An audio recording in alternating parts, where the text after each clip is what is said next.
৭৯তম স্বাধীনতা দিবস উপলক্ষে আদিসপ্তগ্রাম কোচিং ক্লাবের উদ্যোগে ৮ দলীয় দিবারাত্রি ফুটবল প্রতিযোগিতা হয়ে গেল, যা দেখতে ময়দান চত্বরে ফুটবল প্রেমী মানুষদের ভিড় ছিল চোখে পড়ার মতো।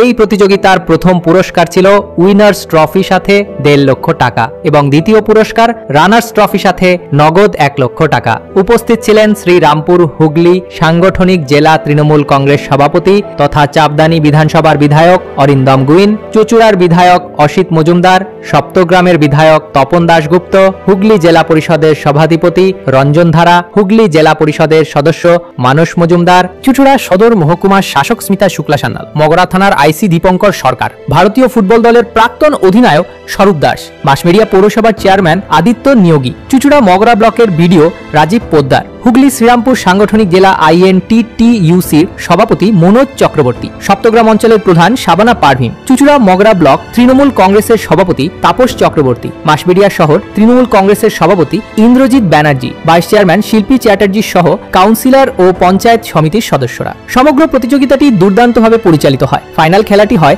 আদি সপ্তগ্রাম নবীন সংঘ বনাম নামাজগড় শান্তি সংঘ এবং ফাইনালে ৩-১ ব্যবধানে জয়লাভ করে নামাজগড় শান্তি সংঘ। প্রতি বছর না এবছর আমাদের 15 আগস্টে ফুটবল টুর্নামেন্ট হচ্ছে। এটা বহু পুরনো থেকে টুর্নামেন্টটা হচ্ছে। আমাদের যারা সিনিয়ররা ছিল তারা করতেন, এখন আমরা যারা জুনিয়র আছে সবাই মিলে খেলাটাকে পরিচালনা করি। প্রতি বছরে এই খেলাটা হয় এবং প্রতি বছর আমরা ওয়েট করে থাকি খেলাটা কবে আসবে। প্রচুর লোকের সমাগম হয়, হাজার হাজার লোকে খেলাটা দেখতে আসে। এখানে খেলাতে 8টা টিম অংশগ্রহণ করছে। যারা বিজয়ী অর্থাৎ উইনার্স তারা 1 লাখ টাকা পাবেন, আর যারা রানার তারা মানে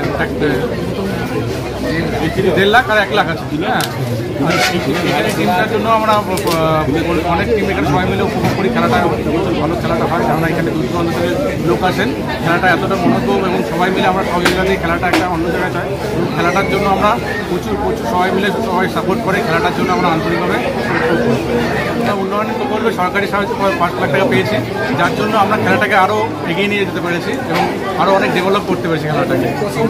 এখানে কোচিং চলে, ছোটো ছোটো ছেলেমেয়েরা প্র্যাকটিস করে। আগামী দিনে এখান থেকে হয়তো ভালো ভালো প্লেয়ার ওঠে, আন্তর্জাতিক স্তরে যাবে, এই আশা আমরা রাখছি আর কি।